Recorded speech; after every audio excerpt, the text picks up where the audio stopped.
Ola, boas tardes, benvidas, benvidos ao noso curso de Lingua e Cultura Galegas que cada martes, pois como xa ven sendo habitual, nos acompaña durante este anaco. Hoxe, para iniciar a sesión, desprazámonos ata Berdoias, en Vimianzo, na Coruña. E como xa é habitual e costume, polo tanto, temos un vídeo que introduce esta nosa primeira parte teórica. De quen protagoniza esta tarde o vídeo? Pois un grupo de mulleres, precisamente de Berdoias, en Vimianzo, que co seu vídeo lembránnos esas melodías e toque de pandeiretas que aprenderon, que lles ensinaron as súas nais e avoas. Espero que desfrutedes do vídeo e vémonos nun intre.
Pois excelente vídeo, como sempre, excelente achega destas mulleres tamén protagonistas, non? De toda a liña temática deste curso de Lingua e Cultura Galegas, tamén debido a esa reivindicación, a esa, bueno, celebración, non? Das letras galegas dedicado anteriormente, non? Na última edición, dedicado precisamente a elas como ese piar que mantiveron e manteñen viva a tradición e a lingua galegas por extensión.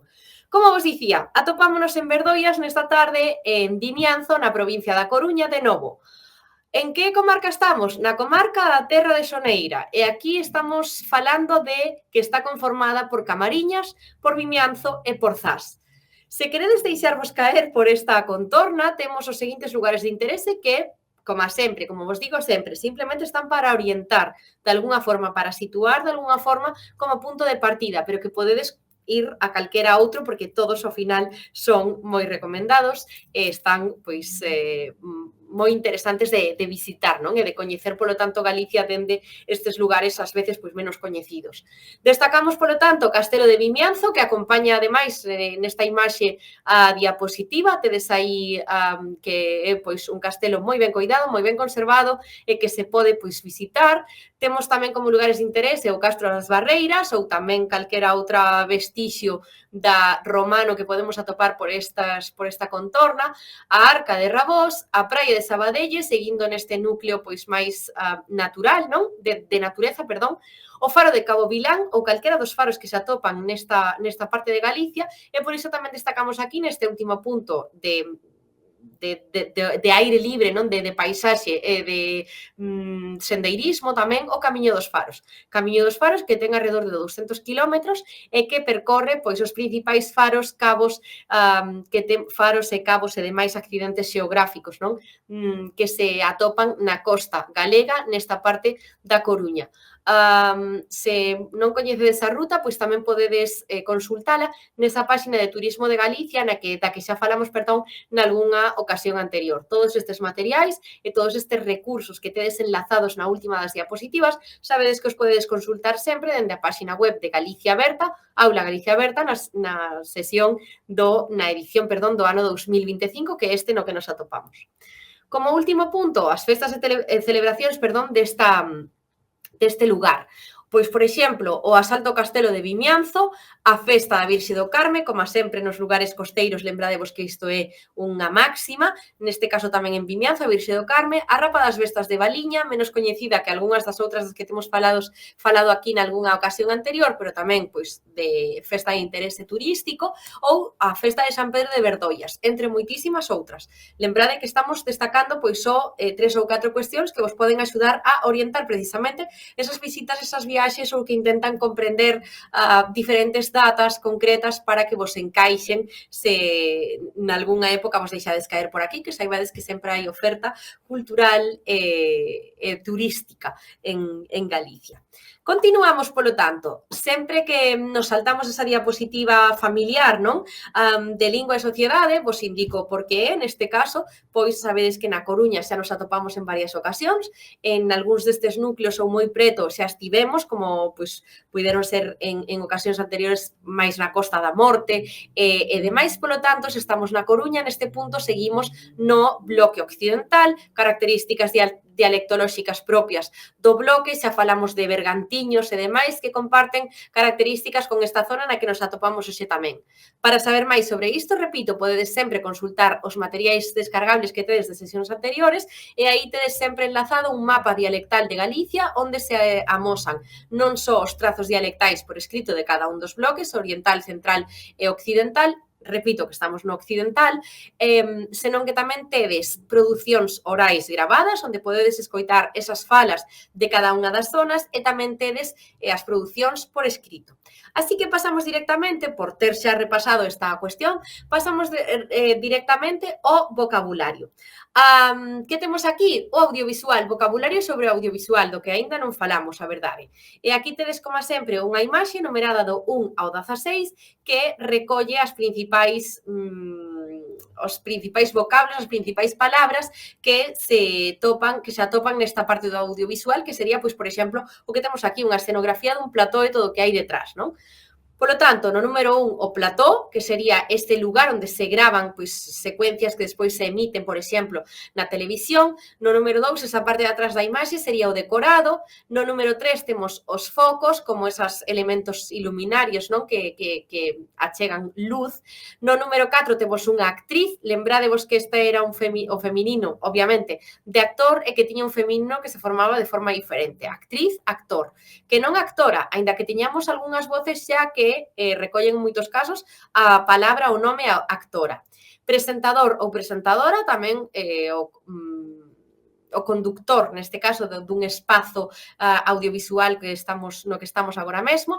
No número 6, alfombra, neste caso tamén aplica pois para o elemento da casa, non? Onde podemos limpar ou onde podemos limpar os pés ou que podemos poñer para acondicionar de forma máis cálida ou máis cómoda unha estancia.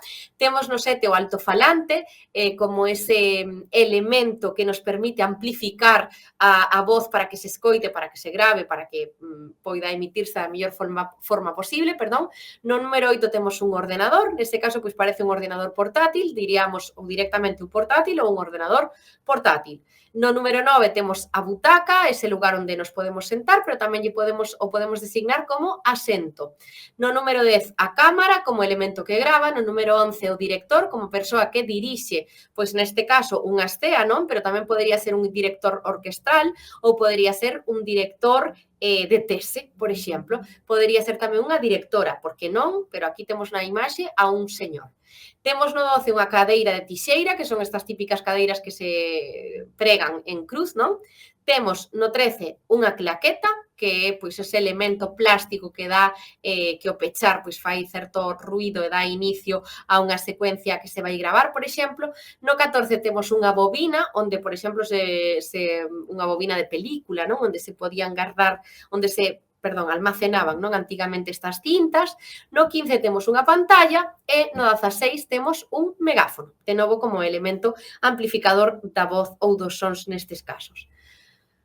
Pasamos ao audiovisual 2. Que temos aquí? Pois algunhas palabras novas, pantalla e monitor xa as coñecedes, pero temos outras que o mellor non coñecemos, como poden ser o rato, neste caso o rato inalámbrico ou ratos sen fíos tamén, como esa parte do ordenador, esa peza que nos permite desplazar o cursor non? Polo monitor e permítenos movernos por todas as opcións que temos neste caso no ordenador. Temos no 3 o teclado, esa conxunción de ese elemento que conxuga, que recolle as letras do abecedario coas que formamos palabras.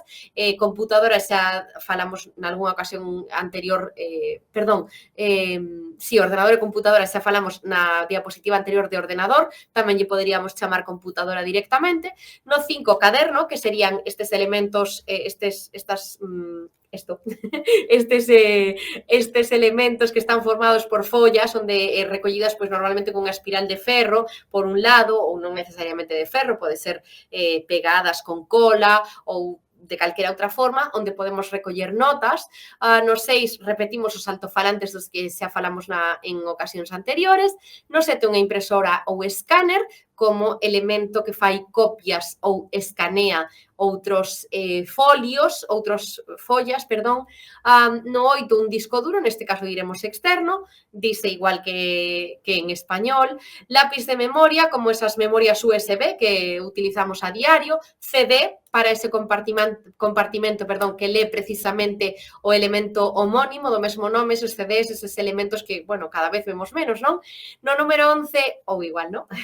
Non igual de un vexo menos, pero de normal, non? No número 11, a mesa, como elemento de madeira neste caso, de 4 patas, que sostén, que suxeita, que sostén, mellor dito, eses outros elementos que temos en riba. No número 12, unha lámpada, un flexo, tamén unha lampadiña, tamén o que queirades, como elemento iluminario de uso común, máis do cotiá, non eses flexos, eses focos non que víamos na diapositiva anterior. No 13, unha libraría, que ademais de facer alusión ao lugar onde se venden libros, tamén fai alusión a ese lugar onde na casa temos almacenados os nosos volumes literarios. E no número 14, un andel, que é cada un deses chanzos que forman unha librería, unha estantería, se queredes, ou cada unha desas táboas que se poñen pois nas paredes, nas cociñas, nas casas en xeral, en nos espazos en particular tamén, que recollen pois que nas paredes nos permiten organizar de forma vertical tamén determinados elementos. Se hai dúbidas, escribímolas polo chat e seguimos cara adiante. Hoxe imos aprender a facer valoracións. A facer valoracións en galego vamos a utilizar esencialmente, nun primeiro lugar, estas dúas fórmulas. Algo é ou algo paréceme ou algo está ou algo paréceme. Fixadevos, o que temos aquí é a utilización de dous verbos pronominais como o verbo ser e o verbo estar é ou está, aquí están conxugados en terceira persoa do singular, e aquí temos pois unha posible combinación, pois é lóxico ou é ilóxico, é xusto ou é inxusto, é incrible, é normal, é importante ou é unha tolería. É o que queirades que sexa, en definitiva, poñemos ese verbo podemos poñer tamén en plural, son, é un adxectivo que queiramos. Estos son valoracións, así que podemos utilizar ese verbo ser, son ou singular ou plural, pero tamén podemos facer unha valoración subxectiva, puramente subxectiva, e dicir directamente paréceme. E xa, na forma do verbo, xa se indica que é algo puramente subxectivo. Por que? Porque ademais de estar pronominalizado con ese me, paréceme a min, polo tanto, o aspecto cuestión aspectual que rexe parecer, significa que se van facer valoracións puramente subxectivas. A min pareceme que isto está mal, o que non significa que universalmente estea recoñecido como algo malo. Exemplos: pareceme lóxico, pareceme ilóxico, pareceme xusto, pareceme inxusto, pareceme incrible, normal, importante ou unha tolería, de novo. Podemos engadir un infinitivo ou non, por qué? Porque esta situación pareceme ilóxica, e xa está, ou podemos dicir, pareceme ilóxico facer o que sexa. Para mostra un botón, exemplo, pareceme unha tolería eliminar esa trama na segunda tempada. Por exemplo, calquera outro que se vos ocorra tamén estará ben construído se seguimos esta concatenación, non, de instruccións que tedes aquí na táboa. Outro exemplo poderíamos crealo con está. En lugar de co verbo ser, podemos utilizar o verbo estar, neste caso na terceira persoa. Está ou están, podría ser do singular ou do plural. Está moi ben ou moi mal, máis infinitivo está moi ben ou está ben falar ben ou falar axeitadamente das túas compañeiras. Por exemplo, ou está moi mal que fales así da túa nai. Pero tamén podemos facelo máis subxectivo con ese parecer e, ademais, pronominalizalo, como vos dicía antes, e dicir, paréceme ben que fagas isto ou paréceme mal que fagas isto outro. Neste caso, o nivel de subxectividade é maior, polo tanto, son valoracións as dúas? Sí. Unha é máis subxectiva que a outra? Sí. Por qué? Porque está marcada precisamente polo aspecto do verbo parecer. Exemplo, parece mal acabar así a historia. Pasamos para que fagades un pouco de práctica e digo vos, elabora unha oración onde fagas unha valoración sobre o curso de Lingua e Cultura Galegas, por exemplo, neste curso no que estamos. É un exemplo que xa vos dou eu para empezar. O curso de Lingua e Cultura Galegas pareceme interesante. Que estamos realizando aquí? Precisamente o que vos dicía antes, unha valoración con parecer. Pareceme a min interesante, probablemente a outra persoa non lle pareza. Así que animádevos, escribide as vosas achegas polo chat para que despois as poidamos compartir na segunda parte do coloquio. E para saber máis, imos repasar brevemente o xénero. Sabedes que sobre xénero xa falamos algunha ocasión, eu fomos dicindo a viva voz como se formaba normalmente esta cuestión do xénero, e neste caso, pois recollemos aquí que o feminino dos substantivos e adxectivos formase comúnmente, como xa vos teño dito en múltiples ocasións, coa terminación a, con este lexema de flexión de xénero, a, igual que a flexión de número a facemos con S ou con ES ou con ES, no caso do feminino, o natural, o lóxico, o canónico é engadir un A, que se une directamente, como vos digo no recadro fucsia, a forma do masculino se esta acaba en consoante ou vogal tónica. Exemplo, deus, deusa, rapaz, rapaza, avó, avoa ou cru, crúa. Fixádevos, por que o facemos aquí tan fácil? Porque neste caso ou remata en vogal tónica ou en consoante. Entón, ao rematar deste xeito, simplemente engadimos un A. Temos outra casuística que se pode dar, que sería que tedes no segundo recadro, que pode sustituir a vogal final da forma do masculino se remata en vogal átona. Neste caso temos sobriño, que non se engade un A, senón que se muda o O polo A. Sobriño, sobriña ou presidente, presidenta. Neste caso, o presidente non remata en O, pero ten outra dos morfemas derivativos de xénero, que sería E. Outros morfemas que empregamos tanto en lingua galega como en lingua española, que pode ser no voso caso. Xa sabedes que se comparten pois moitas características. Que acontece cos nomes que rematan en N? Pois os substantivos que vos digo aquí, os adxectivos que acaban en an, por exemplo, forman o feminino en A. Exemplos, ancián, o seu feminino será anciá, ou temperán, o seu feminino será temperá. Lembradevos que cando falamos do bloque occidental, en concreto na zona de Pontevedra, dixémosvos que non distinguíamos entre ancián e no feminino de ancián, por exemplo, ou irmán, pero normalmente no galego normativo, sí que a diferenciación se fai deste xeito. A N, rematar en AN, a tónica con acento N, para os masculinos e A con acento para os femininos. Pero lembrade que hai unha característica dialectal do bloque occidental, concretamente da área máis sur, máis cara ao sur, que non diferencia. Polo tanto, podes dicir o meu irmán ou a miña irmán directamente. Non hai diferenza, neste caso, de xénero nesta realización. Outro exemplo, para nomes rematados en N, estou no segundo punto do cadro, na columna do medio. Os caracterizadores despectivos rematados en an fórmano en ana. Un exemplo, folgazán, folgazana ou mentirán, mentirana. Fixadevos que aquí son caracterizadores despectivos, é dicir, que din que resaltan unha característica negativa de a quen se lle di isto. Folgazán ou folgazana ou mentirán ou mentirana, que por un lado a primeira significa que alguén é moi vago, non? Ou que lle custa facer determinadas cousas, e por outro lado, de mentirán significa que, que alguén lle gusta inventar sobre cuestións diversas. No terceiro punto destes nomes rematados en N temos para o feminino de rematados en on, fano en oa ou en ona. Exemplo, león, leoa ou lambón, lambona. Para os que rematan en in, forman o feminino en ina. Por exemplo, bailarín, bailarina ou benxamín, benxamina. Isto todo vai vos quedar aí como material consultable e descargable, polo tanto, non tedes que aprendelo como tal. Que acontece cos nomes que rematan en es, con acento? Pois que os xentilicios que acaban en es, como por exemplo cambadés, fai o seu feminino como cambadesa, elimina o acento e engade un a. Cambadés, cambadesa, ou chinés, chinesa, ou portugués, portuguesa. O mesmo ocorre con outros adxectivos que tamén rematan en es, con acento, que fan o feminino, con esa, eliminando o acento. Burgués, burguesa, camoés, camoesa ou montés, montesa. E continuamos coa última parte deste repaso de xénero e temos os nomes rematados en vogal ou ditongos tónicos que recollen aquí, pois, por exemplo, substantivos que rematan en vogal tónica que tenden a engadir a, en tanto que os adxectivos tenden a ser invariables. É dicir, substantivos tenden a engadir un a e os adxectivos, os que dan características sobre eses substantivos, tenden a ser invariables. Exemplos, un abo somalí ou unha aboa somalí. Vedes que somalí non cambia, en cambio, e no canto, pois avó sí que ten feminino, avó versus aboa.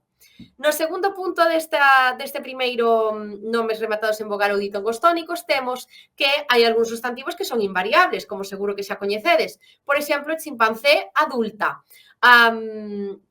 Chimpancé, que non cambia, e pode ser unha chimpancé ou un chimpancé. Que cambia aquí? O adxectivo. Unha é o numeral, é o determinante neste caso. Un chimpancé adulto ou unha chimpancé adulta.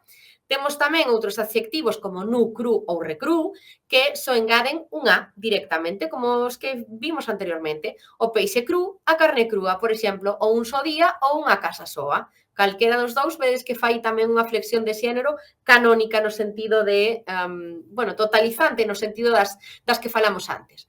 Outras palabras que temos con características morfolóxicas especiais poden ser o caso de xudeu ou xudía, que sería así o seu feminino, ou sandeu, que faría sandía. E para as formacións especiais, para rematar xa e deixar esta parte por completada, temos algunhas palabras de xénero feminino que presentan terminacións especiais sobre a mesma base léxica neste caso.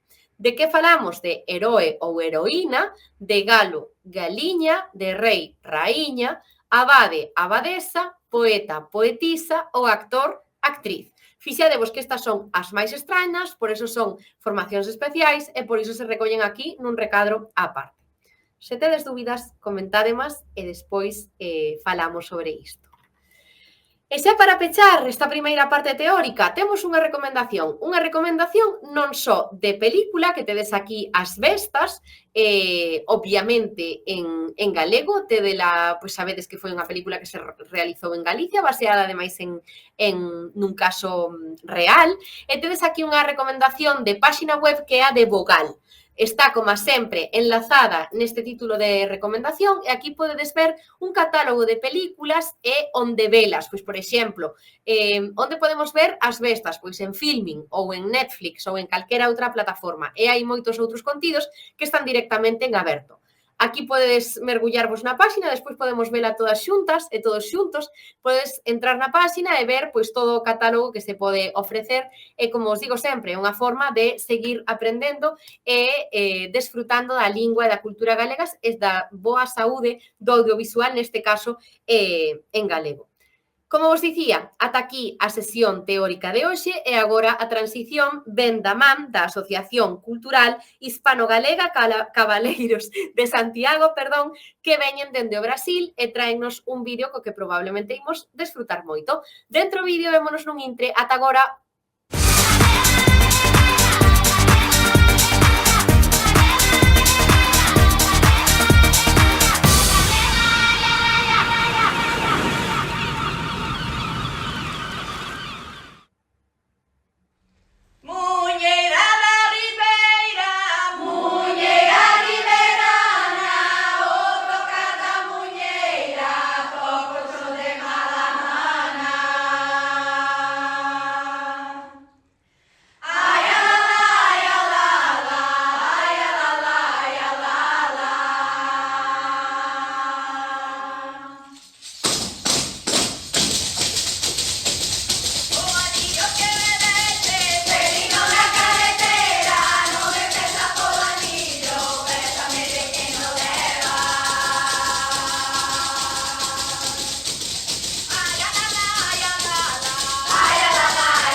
Outra vez por aquí, espero que desfrutarades desta maravillosa muiñeira ribeirana, destes minutos musicales tamén que sempre nos axudan a pasar dunha parte da clase dos martes a outra e, como xa ven sendo habitual, indicarvos que tedes todos os materiais descargables máis as clases gravadas dispoñibles na páxina web de Galicia Aberta, en Aula Galicia Aberta, no curso de Lingua e Cultura Galegas do ano 2025, neste no que estamos.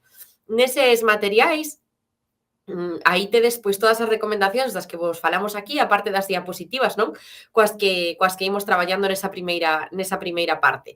E lembrarvos que na última das diapositivas, que está sempre dedicada a unha recomendación para que vos siga axudando, non? A seguir penetrando nesta lingua e cultura galegas, pois neste caso pola vosa conta, hoxe deixamos vos o recurso de vogal.es, onde podedes acceder a series e a películas que están en galego e sempre sabedes que esta cuestión do audiovisual, neste caso, ou tamén das lecturas e demais que recomendamos en ocasións anteriores, sempre vos vai axudar a acadar unha maior e unha mellor tamén fluidez en lingua galega. Non só iso, senón que ademais, mentres pois, observamos estas pezas audiovisuais, pois tamén aprendemos e nos empapamos, non?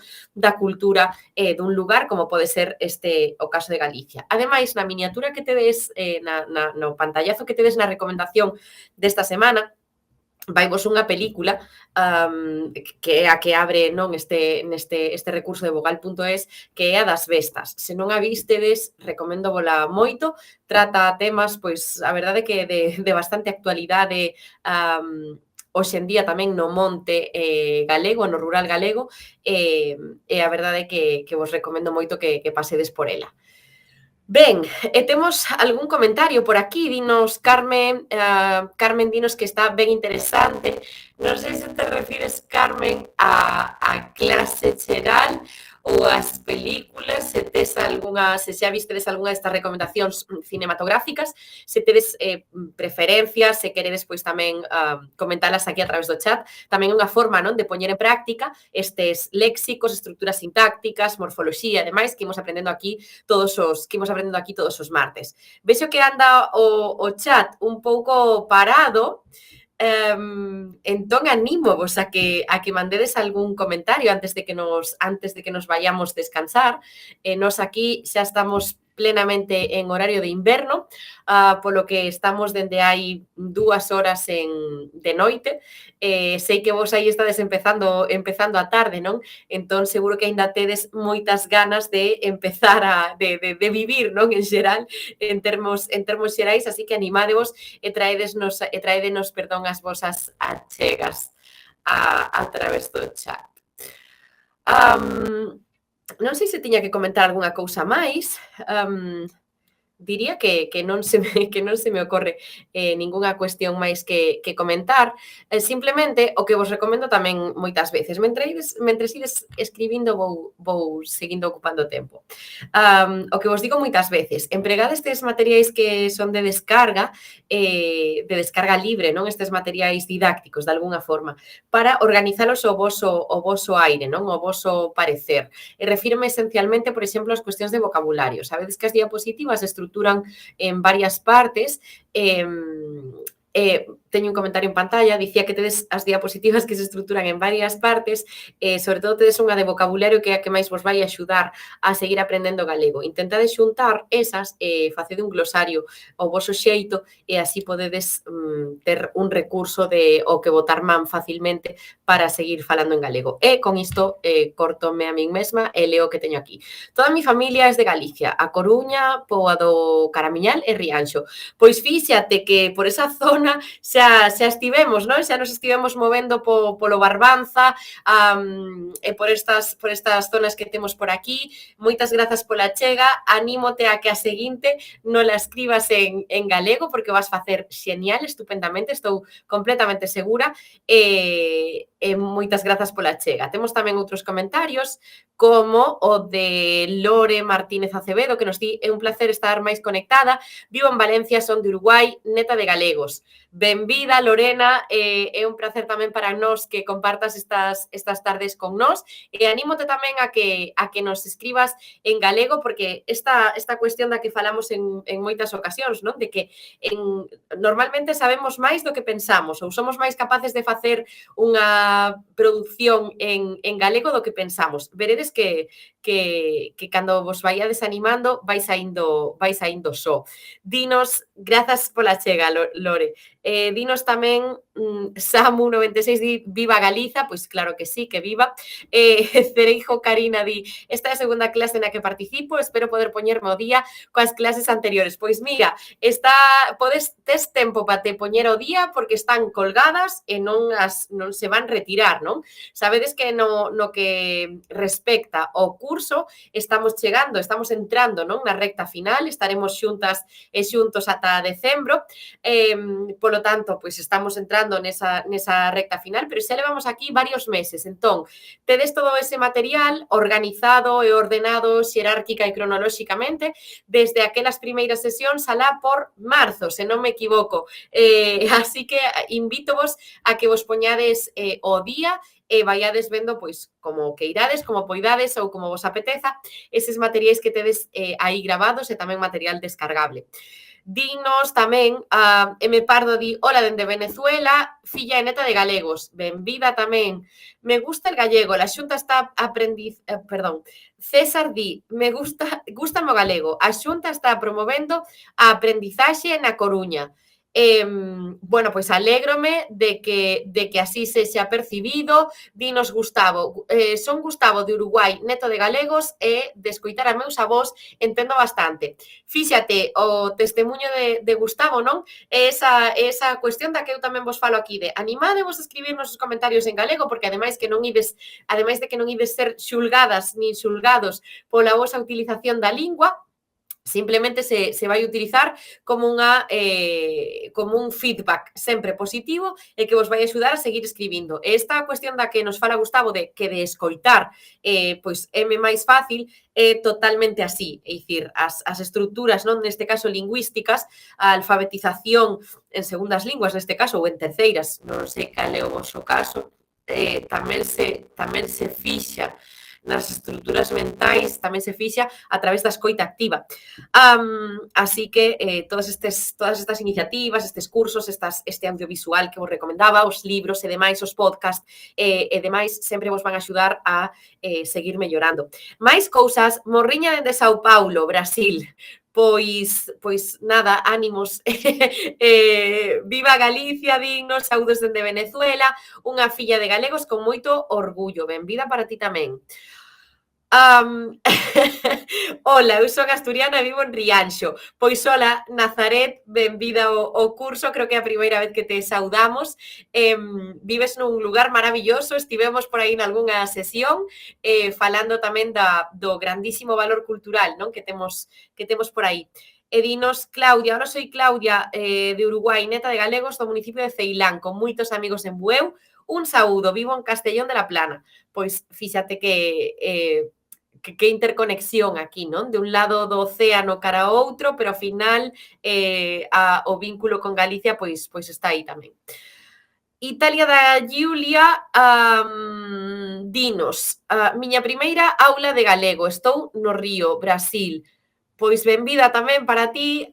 No caso da xente do Brasil, non? Supoñemos que a intercomprensión e a escrita pois é moitísimo máis fácil por ser unha lingua, non, que comparte moitos trazos morfolóxicos, sintácticos, lingüísticos en xeral co portugués, así que pois tamén moitas grazas pola chega e benvida para ti. Saúdos tamén nos mandan aquí dunha venezolana na Coruña, saúdos para ti tamén. Non sei se temos algunha cousiña máis que eu me estou perdendo. A ver. creo que non deixei a ninguén atrás. Estamos encantados de que esteades aquí. Saudamosvos e damosvos a benvida a todas e a todos. E aquí imos deixar esta segunda parte, non? E animámosvos a que nos volvades a acompañar o vindeiro martes.